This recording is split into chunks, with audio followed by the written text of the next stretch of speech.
तारीख 4 जनवरी साल 1949। उनका खत और आप की 335वीं कड़ी में आप सभी का हार्दिक अभिवादन और आभार। बाबूजी साहब का यह खत जनाब मास्टर साहब, मास्टर ईश्वर साहब जी के नाम। जनाब मास्टर साहब तस्लीम, आप बखैरियत होंगे और मुमकिन है कि आपने वह अरीज़ा कहते हैं ख़त को, और मुमकिन है कि आपने वो अरीज़ा जिसको कि आपने लिखा था दे दिया हो। चंद कलामात मीन्स फ्यू मोर लाइन्स, चंद कलामात पंडित जी साहब के लिए और मैं लिख रहा हूं, आप उनको दिखा दीजिएगा ताकि उनको तसल्ली हो जावे। एक चीज यकीन ऐसी है जो ख्याल के पर्दे को चाक कर देती है, फाड़ देती है। एक चीज यकीन ऐसी है जो ख्याल के पर्दे को चाक कर देती है, और भाई बिना इस चीज के काम नहीं चलता। यकीन की मनाजिल कहते हैं, मंजिल के प्लूरल को मनाजिल कहते हैं। बिना इस चीज के काम नहीं चलता। यकीन की मनाजिल अगर मैं तहरीर करूं, लिखूं, तो होश उड़ जावे। यही चीज हस्त है, पहुंच में है, जिसमें दाखिल होकर इंसान अपने आप को भूल जाता है। किस किस मंजिल पर क्या क्या कैफियत हैं, ये दूसरा मजमून है। इसको खोलने से मजमून और लंबा हो जाएगा, मैटर और लंबा हो जाएगा। लिहाजा ये किसी और वक्त के लिए रहने दीजिए।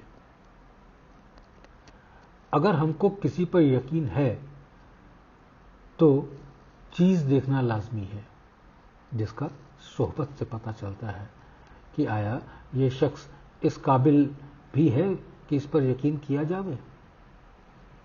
अगर ये पता चल जावे तो भाई जरूर फिर एतकाद जमाइए। एतकाद माने भरोसा।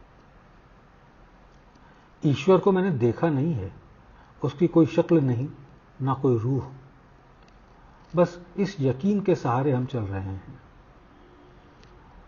हम जब किसी इंसान पर यकीन लाते हैं तो क्या होता है कि उसकी शक्ल सामने और ख्याल पश्चे पुष्ट यानी पीछे।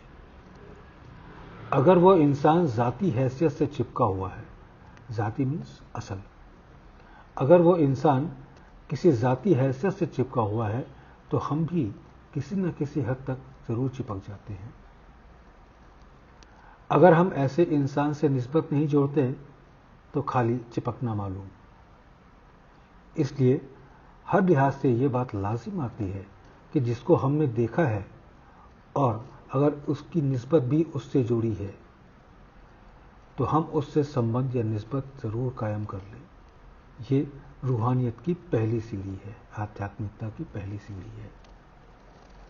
अगर इत्तेफाक से कोई शख्स ऐसा मिल जावे जिसकी मिसाल हमारे गुरु महाराज ही हो सकते हैं कि उसकी निस्बत इतनी तगड़ी असल भंडार से जुड़ गई हो कि दोनों हस्तियों में कोई अंतर नजर ना आए, तो भाई ये गलती होगी कि ऐसे शख्स पर यकीन ना लाया जावे। आप यानी गुरु महाराज अब भी मौजूद हैं और बराबर रहेंगे। जब तक हर चीज को अपने असल में लय हो जाने का वक्त बिला कम वकास्त ना आ जावे, ईश्वर से निस्बत जोड़ने के लिए भाई से निस्बत पैदा की जाती है। और इसी लिहाज से अगर हम एक इंसान से जो इंतहाई तरक्की कर चुका हो संबंध कायम करने के लिए, मान लीजिए हम उसके साए से निस्बत कायम करते हैं, तो करीब करीब वही मतलब हल हो जाता है। मैं तो अभी तक यही समझ रहा हूं कि मुकम्मल इंसान को पा लेना, ख्वाह किसी जरिए से हो, ईश्वर को पा लेना है। मुमकिन है कि इस पर वेदों ने भी कुछ रोशनी फेंकी हो। अब मान लीजिए कि अब गुरु महाराज ऐसी हस्ती अगर निगाह के सामने नहीं है, तो भाई जिससे काम बनने की उम्मीद हो और जो आपसे गुरु महाराज से वाबस्ता रह चुका हो, जुड़ा रह चुका हो उसी से निस्बत जोड़ लीजिए और यकीन कीजिए। बमिज़दाक मिसाल के तौर पर, जहां राख नहीं वहां अंडराख। मान लीजिए कि आपने ऐसा किया हो बतौर जांच या बतौर असल। अगर बतौर जांच किया होता तो जिस वक्त मैं जनाब मास्टर साहब के यहां मुकीम था, रुका हुआ था, आप मुझसे लिबरेशन के वायदे के लिए न कहते। मान लीजिए अगर मैं वायदा कर भी बैठता तो भाई मुझे पूरा करना ही पड़ता और मैं अपने वायदे से बंध जाता और आप अपने पिछले खत के मुताबिक यकीन न फरमाते और जो चाहते सो करते। मगर भाई मैं तो पाबंद हो ही गया था। इसलिए मेरे गुरु महाराज ने फरमाया था और एक दो मौक़ों पर मुझको डांटा भी था कि वायदा ऐसा जबरदस्त नहीं करना चाहिए। कहिए पंडित जी साहब, चाहता तो मैं जरूर हूं कि आपका क्या कुल दुनिया का लिबरेशन हो जाए। आपसे मैं उम्मीद रखता हूं और न मालूम मैं आपके लिए क्या क्या सोच रहा था कि एकाएक ऐसा खत गिरा जो मेरी उम्मीदों के खिलाफ था।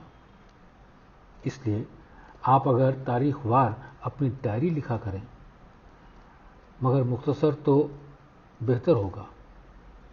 इसलिए आप तारीख वार अपनी डायरी लिखा करें, मगर मुख्तसर तो बेहतर होगा। और जो आप मुझसे खिदमत लेना चाहें, क्योंकि आप बुजुर्ग हैं, वो भी लिख दिया करें। पंडित जी, मैं आपसे नाखुश नहीं हूं, कहीं इससे आप ये मतलब न समझ जाएं। इसके लिए मैं आपसे किसी वक्त कह चुका हूं कि आप मुझे छोड़ देवें, मगर मैं आपको नहीं छोड़ सकता। जनाब मास्टर साहब, मैंने सोचा कि पंडित जी को कुछ और लिख दूं, सो लिख दिया। आप उनको पढ़वा कर अपने पास रख लीजिएगा या मिजाज चाहे तो उन्हीं के पास छोड़ दीजिएगा। बहरहाल मैं पंडित जी के साफ बातिन होने से बहुत खुश हूं। ईश्वर करे इसी हद तक, अगर ज्यादा नहीं, बिगाड़ भी पैदा ना हो जावे। पंडित जी साहब कुछ लिखते रहते हैं तो अच्छा है। अपने खतों को मैं उस आइडेंटिटी के वापसी खत का इंतजार है। उनसे कह दीजिएगा कि उस खत को अगर शास्त्र से टैली कर लें तो अच्छा है। कोई बात अगर शास्त्र के खिलाफ पाया करें तो मुझको जरूर आगाह कर दिया करें, मैं शुक्रगुजार होऊंगा। गलती आपस में दुरुस्त हो जाना अच्छा है। दुआ गो, रामचंद्र।